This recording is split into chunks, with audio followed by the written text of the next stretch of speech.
May 25th, 1968. Madison, Wisconsin.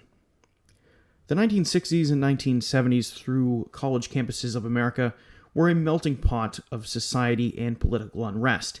Many were unhappy with the state of the country with the Vietnam War, and as the years trickled into the late 1970s and the Vietnam War ended, these college campuses would still be surrounded with protests and acts of violence. In the case of the University of Wisconsin-Madison, the campus was always like this throughout the 1970s. In 1970, a campus university building named Sterling Hall would be bombed by 4 men at the UW-Madison campus as a protest to the Vietnam War. However, rewind 2 years prior, around the same area where this bombing would take place, a horrifying early morning discovery by a student would kickstart rumors of an unknown serial killer, one in which that has largely been forgot about in the modern era.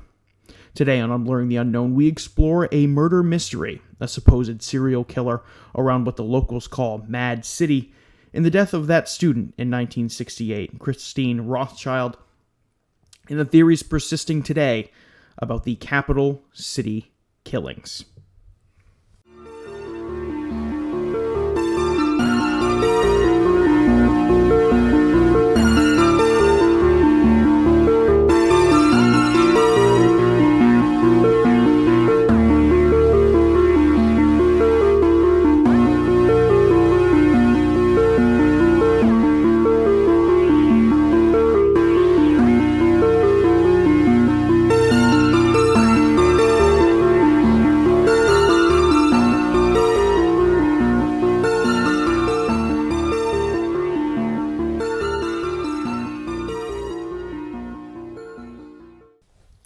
Welcome back. As always, I am your host, Dominic, and thank you for tuning in to this week's episode of Unblurring the Unknown. If you're listening to this show on Spotify, please turn on post notifications so you get notified every time I post a new episode. If you're checking me out on YouTube, please like, comment, subscribe. It helps me out within the algorithm, and I greatly appreciate it.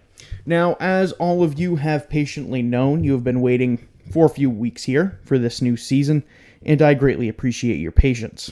Regular listeners of the show know that I am merely one person, and every once in a while I need to kind of go through this mental reset, prepare some new content, get myself back organized for the next batch of episodes, and after all things considered, I probably went 40 plus weeks there or so without taking longer than 1 week off, so I appreciate your patience, and I am glad you are all back with me here for this new season. Now, I've decided to kick things off this season on a high note with a pretty substantial, but not very well-known serial killer case, and I thought that this was kind of the topics that you all, my listeners, seem to like the most of me from, so I found one that I quickly found myself enthralled with when it came to theories and speculations and everything of the sort. However, this case seems to be different than your normal serial killer case, and as we dive into it, some cases that have been theorized to be a part of this killer's reign of terror have obviously remained a mystery over the years and years of it being cold, and then you also have some more recent cases that have been lumped into this story that are kind of interesting in their own right. Now, whether or not you believe that it is the same killer reemerging after all those years is strictly up to you, but it's got a lot of moving pieces, and I think it's very, very interesting. But with all that being said, let me give you a quick breakdown of how today's episode is going to go. Now, I'm first going to discuss a little bit about where our story is going to take place, and that being the college of the University of Wisconsin-Madison. And then we're going to talk about the murder of Christine Rothschild, no affiliation to the other Rothschilds, the subsequent murders that have been slowly connected together, and then at the end, we will wrap it up with my own personal thoughts on this case, as well as going over some popular theories and maybe even some of my own. The University of Wisconsin-Madison was first established in 1848, when Wisconsin was first declared a state of the United States. UW-Madison is regarded as a flagship of the Wisconsin University system and boasts 13 separate schools on campus and has 120 doctorate programs. The first graduates of the school would graduate in 1854, and it is a titan among research universities as it ranked 6th in the country in research expenditures, with the college system, and they are very proud of their current contributions to the research and medical fields. However, back during the 1970s, the campus of UW-Madison, even though still having some very high-quality programs within the medical fields, campus was much more tumultuous than it is now. UW-Madison, like many other college campuses during the 1970s, was home to numerous protests and unruly demonstrations. Perhaps a more notable event that I briefly mentioned in the open happened in 1970 when Sterling Hall on the university was bombed by a group of anti-Vietnam War demonstrators, where it would claim the life of a researcher working within Sterling Hall named Robert Fosnot, who was working overnight in one of the labs within Sterling Hall. Now, you might be asking, why is this information about the happenings and protests, and sometimes, albeit chaos, happening at the college important to our story? Well, as we will get into it here in a little bit later in theories, and when we discuss this case, this will circle back as an indicator of perhaps maybe why this case was not handled the way it should have been, especially in the case of Christine Rothschild's murder. But with that being said, let's learn a little bit about Christine Rothschild. Christine Rothschild was born in Chicago and grew up with her parents and siblings in Chicago's North Side. Her father worked at a brokerage firm, and Christine was a very smart and bright young woman, graduating with honors from her local high school of Senn High School, also in Chicago. While Christine was very smart, she was also very attractive, and this allowed her to make some extra money on the side as a model. Christine would end up modeling for a variety of department store and teen magazines during the summertime. However, she had larger ambitions than just being a magazine model. In 1967, Christine would enroll at the University of Wisconsin-Madison with the ambition to hopefully one day become a journalist. However, as you all already know, this story does unfortunately not have a happy ending. On May 26, 1968, Phil Van Valkenburg, a fellow student at the UW-Madison campus, would stumble upon the body of Christine Rothschild. Her body was positioned in between the bushes and had somehow managed to go unnoticed throughout the previous night and morning. Now, where Christine's body would be discovered, up against the side of one of these campus buildings. And like I said, she was kind of positioned in the bush, so she was kind of out of the way. You almost had to stumble upon her, kind of like fall into her lap, with lack of a better term, in terms of seeing her. And that's kind of what Phil did when he discovered the body of Christine. He kind of just rounded the steps of this campus building at such a way and kind of, again, jumped down, and she was right there. So it seems that it's kind of strange how her body did not go noticed throughout the previous night and the morning that followed before Phil found her. And there are some conflicting reports on when they believe the murder of Christine took place. However, it is believed that it took place on the night of May 25th due to a supposed sighting from a family driving by the area of the crime and noticed what they thought was a mannequin in the bushes. However, it was no mannequin. Now, as Phil looked upon and examined the body of Christine, it was clear she was brutally murdered. An expensive handkerchief was found positioned underneath Christine's head as it laid next to the cement ledge of the foundation of the building she was found next to, indicating perhaps some type of calling card, if you will. Christine's injuries were extreme. She was struck violently with a blunt object in the face, which would shatter both sides of her jaw. Further examination of the body would discover 14 stab wounds in Christine's torso that would be discovered to be made from some type of surgical blade or a scalpel. Now, at this point is where the mother of all police botches come into play. Not only were the Madison, Wisconsin police not well equipped to handle homicides, neither were the campus police at UW-Madison. Now, Phil, the student who discovered Christine's body, would go on to contact campus police, and 2 officers would arrive to the scene shortly after. They would have absolutely no idea what they were doing. They would have no idea how to secure a crime scene, secure, this young woman's body who was brutally murdered. They had no idea of what they were doing, and they screwed over any potential evidence that might have been left behind by the killer.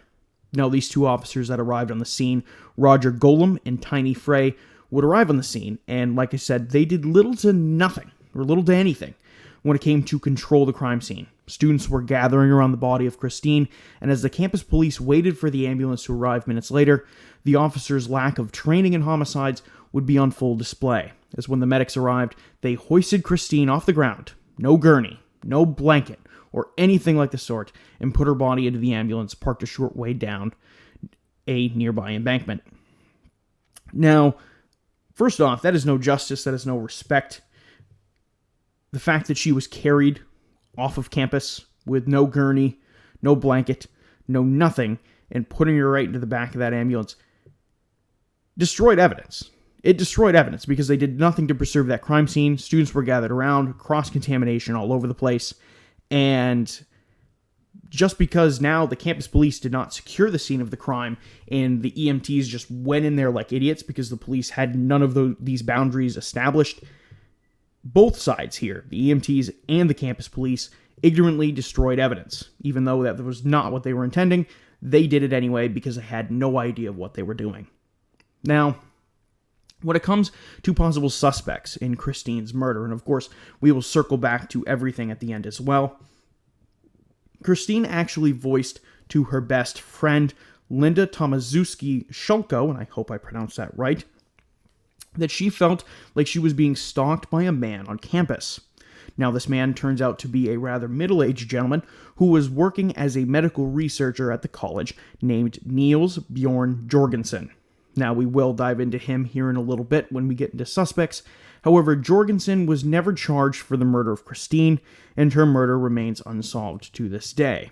Now, of course, developments have happened in her case, and of course, I will also dive into them at the very end in theories. Now, at this point, this kind of seems like an isolated murder, and nobody's kind of put one and two together about that there could be a serial killer out there. Now, the next murder that is going to happen that becomes affiliated with this serial killer, the capital city killings, would happen in 1976. And we're going to fast forward to 1976 and talk about a woman named Deborah Bennett. Deborah Bennett was born and raised in Ridgway, Wisconsin. She had just graduated high school back in 1973, and she had aspirations of moving from her small town of Ridgway, and when she was 20 years old, she would move to Madison. On July 1st, 1976, Deborah was in the process of getting evicted from her apartment, and she was needing somewhere to stay. She went to the Cardinal Hotel and got a room there. On July 8th, Deborah would last be seen on Lofts Gordon Avenue, the location of her previous apartment. Now, some of her clothes were found at her old apartment, so it could be reasonable to think that Deborah was just walking to her old apartment to get some of her clothes and some of her belongings that she had left behind after she had been evicted. Now, just a little under 2 weeks later, on July 21st, so Deborah would last be seen on July 8th. Nobody'd have any idea where she went. She'd be missing. And on July 21st, a badly burned body would be discovered outside of Madison, heading towards Cross Plains, Wisconsin, just a half a mile off of Highway 14. Now, this badly burned body would later be identified as Deborah Bennett through dental records. Now, because of the body's state of being burned and decomposed at the time, no official cause of death could be confirmed. However, in the autopsy, it was suspected that due to decomposition, that Deborah Bennett had been dead for at least 10 days. Now, it is believed she must have been killed the same day that she was last seen. Now, there was very little evidence due to the body's state and condition, and the lack of other leads and evidence coming in kind of made this case go pretty cold. However, 3 weeks later, on August 12th, in a surprising twist, Deborah's room key from the Cardinal Hotel would be mailed back to the hotel. No information or mailing info was provided by the returner of this room key, and it is unknown whether or not that this room key was mailed to the hotel by her murderer, or perhaps maybe just some good Samaritan who found it on the streets of Madison and decided to return it. That part we have no idea of. Now, after this second cold case, the next murder that would go on to be affiliated with the capital city killings would occur 2 years later in 1978. On June 21st, 1978, 14 miles outside of Madison in the town of Waunakee, a contractor was clearing some wooded area near Highway 12 when he stumbled upon the body of a young woman. She was buried in what looked like to be a shallow grave, and due to some inclement weather in the days prior, that must be what actually exposed the body out to the open elements. Also, due to the weather, the decomposition on the body was quite extensive. 2 days later, the remains would be identified as 18-year-old Julie Ann Hall, who was last seen in Madison on June 16th.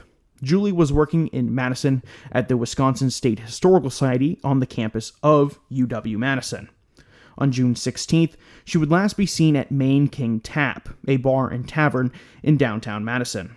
The police would follow up on some leads and conduct a few polygraph tests, but unfortunately, no suspect would be charged, and ultimately her case would go cold as well.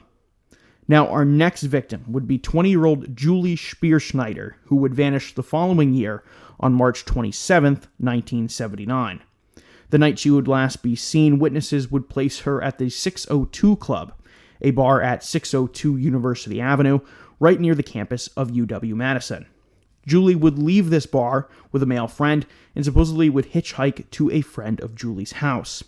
Shortly after Julie went missing, a man did come forward and state that he did give Julie and this male friend she was with a ride, and provided a description to the police of what this male friend looked like. However, no leads would really trickle in, and Julie would remain missing for a couple years. Fast forward to April of 1981, in nearby Dunn, Wisconsin, Julie Spearschneider's remains would be found near the Yahara River. Her remains were so decomposed by that time, no cause of death could ever be determined. Now, our next victim would take place in 1980 when 17-year-old Shirley Stewart would be last seen leaving her job at the Dean Clinic in Madison. Shirley would remain missing for a year until July of 81, when her remains would be discovered in a wooded area in the town of Westport, Wisconsin. Now, the idea of the victims, with the exception of Christine Rothschild, they seem to be disposed of in these wooden areas not frequented by human traffic, and this seems to be a consistent note through much of these killings. Now, also in 1980, the body of Susan LeMahieu would be found in the Arboretum. I think I might be pronouncing this incorrectly, but I'm going to just say Arboretum. Arboretum? I'm sorry. I think I'm pronouncing that right. I know it is a research center. It was a research center at UW-Madison that is for environmental conservation. So if anybody is I'm assuming an arborist or somebody who's very good with the environment, you know how to tell me to precisely say that word, I would greatly appreciate it. But Susan LeMahieu's body would be found at the Arboretum at the University of Wisconsin-Madison. Now, Susan's cause of death would be revealed to be due to multiple stab wounds, and like all of the other murders up to this point, no leads would materialize, and it would shortly be filed as a cold case not very long after. Now, fast forward another 2 years, and on July 2nd, 1982, is when 19-year-old Donna Mraz would be found stabbed to death behind Camp Randall Stadium at UW-Madison. She was heading back home at the college after getting out from her job as a waitress on nearby State Street in Madison. Now, it seems like the killer had no motives other than to kill the girl, as her wallet, keys, and new paycheck were left behind, and there was no indication of a sexual assault taking place either. Much like the rest of the murders, they had no leads, and this led the investigators to nowhere other than back to the mounting cold case folder for the town of Madison, Wisconsin. Then, in 1974, another death would be attributed to the capital city killer when the body of Janet Rash, a UW student, would be found partially burned in a wooded area near the town of Buena Vista. Her body would be found in November of 1974, and she would have been reported missing back on October 15th, after not being seen for 4 whole days. Now, originally, her death was actually declared a homicide. However, recently, very recently, in 2022, her death would be ruled accidental. Now, after modern investigators would review the crime scene and the location of Janet's belongings around her body when it was discovered, it seems like Janet was hitchhiking in that area on her way to a medical appointment and decided to make camp for the night. Now, it seems, or so the police have theorized, that instead of being murdered by some unknown attacker, that she had made herself a campfire, and as she made her sleeping bag and went to sleep that night, she must have partially rolled into the campfire that was not put out and awoke to herself being on fire. Now, Janet suffered third-degree burns on roughly 50 to 60% of her body, and if she survived that initial blaze, that coupled with the subpar weather conditions that night ultimately would have killed her. Originally, this would be the last death attributed to the capital city killer, is now no longer affiliated. But I wanted to include it just because I feel like it's very interesting that it used to be attributed to the killer and now it's not. Now that we have all of these killings, the investigators in this case and online detectives have theorized that these killings must be connected, given their involvement with the university and kind of their just general locations all throughout Madison, Wisconsin, or just outside of Madison, Wisconsin. Now, it seems like the fact that this being a serial killer and whether or not law enforcement believes it's a serial killer, that has kind of been up in the air. But that has not fazed the internet and true crime fanatics, thinking that something bigger could be at play here and that this could be the result of a serial killer, whether or not law enforcement wants to believe it or not. Now, there are some consistencies with the murders, with the story. However, in my opinion, I think the originating murder here, if you want to call it that, I think Christine Rothschild's murder is actually separate from the rest of the killings, and that we could possibly be looking at two separate killers, perhaps. And this is just my own personal thoughts. And of course, we're going to go into theories, and you'll probably hear me talk a little bit more if you don't mind hearing me talk. But I want to talk about Christine Rothschild here just for a minute, because this kind of goes off my personal thoughts and everything like that. And whether or not we could be looking at two separate killers or one killer. But I think it's two separate. But again, we'll dive into that here a little bit. In the case of Christine Rothschild, it seems to be the consensus that the man who was reportedly stalking her around campus, Niels Bjorn Jorgensen, was the killer of Christine. That seems to be the consensus, because as it turns out, right after the murder of Christine, within 72 hours actually, Jorgensen would flee Wisconsin for New York. Investigators would follow Jorgensen to New York and question him and try to get him to do a polygraph test. Now, while Jorgensen originally said he would take a polygraph test, he would mysteriously change his mind at the last second and say he got sick and would have to reschedule to the following day. However, he would never reschedule and he would never show.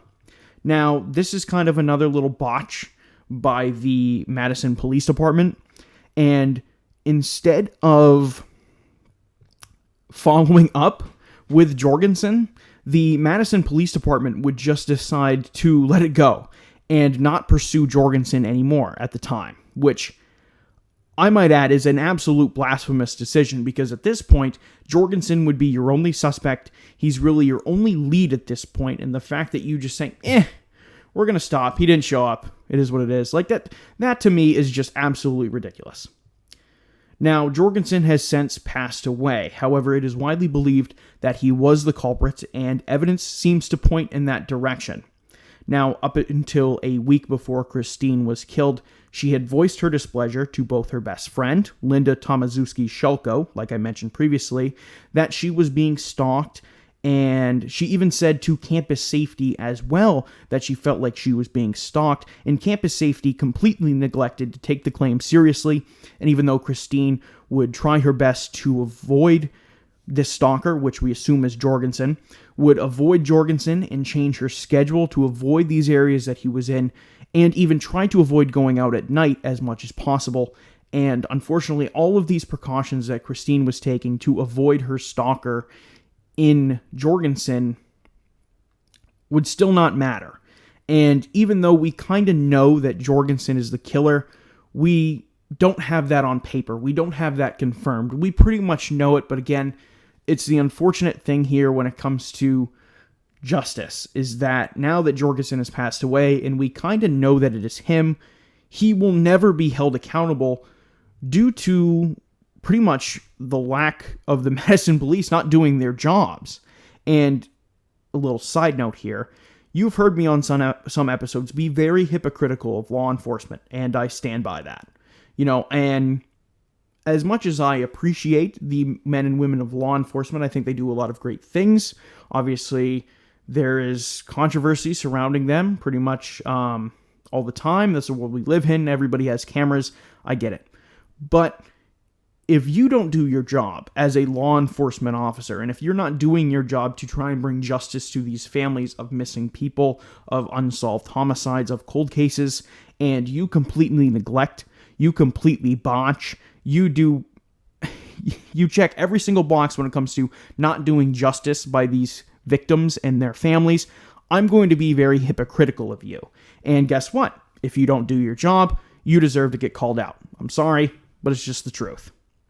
Now, when it comes to the other murders, they seem to have some consistency within the age groups, them being 17 to 20 years old and being young college-aged women, with the exceptions of Susan LeMahieu and Donna Mraz, who are at the tail end of the killings. All of these other killings, so obviously, maybe I confused you a little bit, with the exception of LeMahieu and Mraz, who were killed on campus, the other murders were killed in the greater Madison area or outside of it, and then disposed off in these wooded areas, kind of seemingly near roads of transportation, but kind of dumped in these wooded areas where people wouldn't often frequent. Now, many of them, the cause of death could not be identified due to decomposition, so it is possible that perhaps stabbing could have been the consistent motive of killings, with the exception of Deborah Bennett, who was burned, but it is unclear if Deborah was possibly stabbed or beaten before being set ablaze. Now, in my opinion, I think we were working with either two killers. The killings of Bennett, Hall, Spearschneider, and Stewart could be one killer, as of the consistency with the dumping locations being wooded areas off from the highways, and then LeMahieu and Mraz being another killer, due to the killings both being by stabbing and actually taking place on campus. However, before we dive into theories, I do want to talk briefly a little more about the Madison Police Department. Now, with these chain of murders, you would think that quite possibly the police have done their fair share of injustices to the families of these victims, especially in the case of Christine Rothschild. However, it would not stop there, because at some point in the 1980s, the Madison Sheriff's Office evidence room was practically overflowing with evidence. And because of this, the department thought it would be in the best interest to clean some of it out. And when doing so, they destroyed evidence that was crucial to present-day investigations into these cold cases and into these crimes, such as recovered clothing and other evidence that could have had DNA evidence on them still. It was not just some of the women in these cases whose cases were impacted by this mass disposal of evidence. There were other cold cases, other unsolved homicides that were impacted as well because of this mass exodus of the sheriff's office deciding, hey, we need to clean out this room, we need to get rid of some of this evidence. They destroyed all of this evidence, and now it is leading modern day investigators who have these tools, such as DNA analysis and things like that. They can no longer use that because the evidence doesn't exist anymore because of pretty much law enforcement malpractice. Now, this is another fuck up to add to this entire story, and the fact that we don't have any leads or possible suspects, and anything that we could have had is now seemingly been destroyed and is lost to time. But with all that being said, and that being my own personal thoughts, and now that's completely out of the way, let's talk theories. Now, our first theory is aptly titled Henry Lee Lucas. Now, who is Henry Lee Lucas? Now, Lucas was an infamous serial killer, and at the time in 1984, when he was interviewed by county detectives, he originally provided the interviewers with information in regards to some of the murders and their locations, and even provided details about them. And this made investigators think that Henry Lee Lucas could be responsible for some of these killings. However, any claims about him being involved in the killings, he would recant and say that he did not have any involvement in the killings in Madison, Wisconsin, as well as hundreds of others. Now, it turns out Henry Lee Lucas was known as the Confession Killer. He seemingly confessed to a whole bunch of other murders across the United States that he never committed, or at least we don't think he committed, as Henry Lee Lucas was only ever found responsible for 3 murders. And it seems like all of these other confessions were merely smoke and mirrors for some unknown reason. Now, because of these false confessions, Lucas obviously earned the moniker of the confession killer, even though he was only ever found responsible for those 3 murders, like I mentioned. Now, Lucas did travel the country with himself and an accomplice, but again, there is no proof really connecting him to the 3 murders other than him kind of saying things about them. But a lot of these confessions he made, and when he was speaking about the murders, they started to get very far-fetched and very hard to believe. So it kind of leads investigators to an impasse, thinking that Lucas was, again, merely confessing to crimes he didn't commit for some unknown reason. Now, our second theory, or I guess our second suspect, is a man named John Norman Collins. Now, John Norman Collins was another serial killer who was tried and convicted for numerous murders on young women between 1967 and 1969 in the Ann Arbor region of Michigan. Now, while the demographics of age group of his victims match, John Norman Collins was convicted for multiple murders and was sentenced to life in prison in 1970. So this effectively eliminates him as a possible suspect. Of course, there is no connection to this, despite the fact that he was an active serial killer in this rough time period and the kind of demographics and age group match, but unfortunately he was in jail by the time the brunt of the killings take place. Now, just a little side note, I am kind of taking this into consideration that Christine Rothschild's murder is kind of like not affiliated. Like that was, in my opinion, that was Jorgensen. People think it's Jorgensen. So to me, I think Jorgensen killed Christine.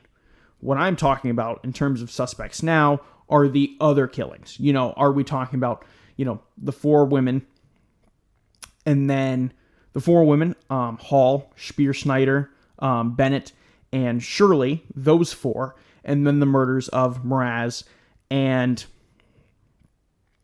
oh my gosh, I can't believe I'm forgetting it. I'm so sorry. I think they're separate. You have the 4 murders that were dumped in the woods, and then you have the other 2 that appeared on campus. So you have 2 separate instances of cold case murders that you don't really know who caused them, and those are the ones that I'm looking at here in terms of suspects. Again, I do apologize. I kind of lost my train of thought there. It's hard to remember all this information all at once, especially when you're reciting it into a microphone. I do apologize. However, the next suspect I want to talk about is Alvin Taylor. Now, Alvin Taylor was another serial killer active in Wisconsin during this time period as well. However, with Taylor, his killings seemed sporadic, a result of his declining health and schizophrenia. He spent large portions of the 1970s and the early 1980s in mental institutions. And while Alvin Taylor was active and out of these mental institutions during the 1980s, his victims are vastly different than those of the college-age women that were killed in Madison. Taylor's killings were very much influenced by his decreased mental state, as he often created scenarios in his head where he had to murder his victims. All of his victims were men, and 3 out of the 4 of them were killed by firearm. Needlessly put, Taylor's profiles do not fit with him. Therefore, another X in terms of suspects. Now, with my own personal theory, and I think as it stands now, we don't have a killer that checks all of the boxes for all of these killings. I think, of course, that Niels Bjorn Jorgensen was responsible for the murder of Christine Rothschild, but I think we are dealing with 2 separate killers with these cases, and I stated it just a little bit ago why I think that is the case. Yes, it could be possible that this is all the same killer. However, it seems unlikely that the killer would change his MO from picking up girls walking by themselves and dumping them in wooded areas to going on the university property and slaying them where they stood and leaving the bodies to be found by others. To me, this seems like 2 very different styles of criminal. One who is clearly doing something that is thought out and methodical in planning to try and make sure their victims' bodies are not found, and another that seems like the satisfaction of stalking and killing victims on the college property and then leaving the bodies being found and on display for others is kind of another separate MO. We have 2 separate MOs to me, and I think that creates the idea that this is 2 separate people.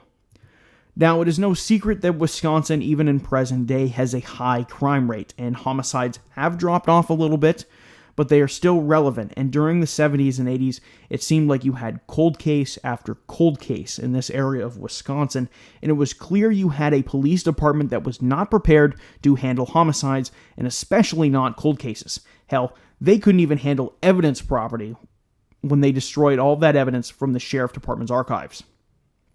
However, I personally, again, I think that this is two separate killers, but unfortunately, we have no evidence pointing us in any direction to any more possible modern-day suspects, and that kind of puts us back into a loop of, this being a very sad story and dropping of the ball by law enforcement on multiple different occasions, and overall, this is just a very sad story about a group of young women whose lives were taken way too soon. And unfortunately, like many unsolved murder cases, I don't think, actually, we will get any late closure to this. I know that some unsolved murder cases, there is still hope. There's still a light at the end of the tunnel in terms of figuring out killers and figuring out who did these things. Because of the destruction of evidence, I don't know if we will ever get that in these cases. Now, some old cold cases across the United States, I feel like, are still being actively solved or trying to be solved, like I mentioned, because of evidence that is still being used in new ways today. But I just don't think that we will ever see this with this collection of murders because of the miscues by law enforcement and even the idea of whether or not this was the work of a serial killer and not just isolated murders. Of course, that cannot be ruled out as well, and it is so hard to tell. But I definitely think that this is a case that I think needs to be looked at more, needs to be talked out more when you talk about the grand scheme of serial killers and when you talk about cold cases, because I think the more sets of eyes you get on a case and the more sets of eyes you get on the information that is available to the public out there, the possible solutions that can be found from that are immense. So I do think this case needs more publicity. It needs more people out there getting their eyes on it and trying to figure out what could possibly be at play here. Because of the destruction of evidence, we might never have any answers to these crimes. We might never find any justice for these women, these 6 women who were brutally murdered, and there will be no justice for them more than likely than not, and it's just a very sad and unfortunate thing, and it is just awful. And like I said, I think this case in general needs more publicity. It needs more people talking about it. And I think it posed the perfect median for today's episode in terms of giving you some more true crime content that you all like to hear from me and doing a case that needs to be talked about more. So it was kind of a double whammy for me. And I kind of really got enthralled by this topic, trying to look into everything. And obviously, you heard a lot of my personal thoughts in this episode, and sometimes I limit my personal thoughts. I had a lot to say this episode, and I hope you kind of stuck with me there and you agree with me. However, if you have your own personal thoughts, your own personal theories on this, feel free to leave it in the comments section. I'm usually always active in my comments section, so if you do go down to my comments section and you throw up your own personal theory, I always see them, so please do that for me. Now, in addition to my obligatory plugs that I threw up at the top of the episode, again, I will remind you that I am always taking topic suggestions as well. If you feel like you enjoy this content, whether you are new to my channel, whether you are returning to this channel, feel free to send me topic suggestions. I love topic suggestions. They help me out. I've done numerous topic suggestions in the past, and they help me out, and they kind of help me game plan for what my weeks are going to look like in terms of research and everything like that. So I love topic suggestions. Send them my way. I will put them in the episode queue, and I will try to get to them as soon as I possibly can. But with that being said, I hope you enjoyed this week's episode of Unblurring the Unknown over the capital city killings. It is good to be back, and I hope you all loved this week's episode. And I appreciate you all tuning in, listening again. I'm glad to be back. I know I took quite a few weeks off there, but I needed time to gather all of my resources, start researching again, getting out in front of all of my work to do for this show, and I appreciate the patience, and I all hope you enjoyed this week's episode. But with that being said, that is going to do it for me on today's episode on the capital city killings. I appreciate the support, and I will see you all on the next one.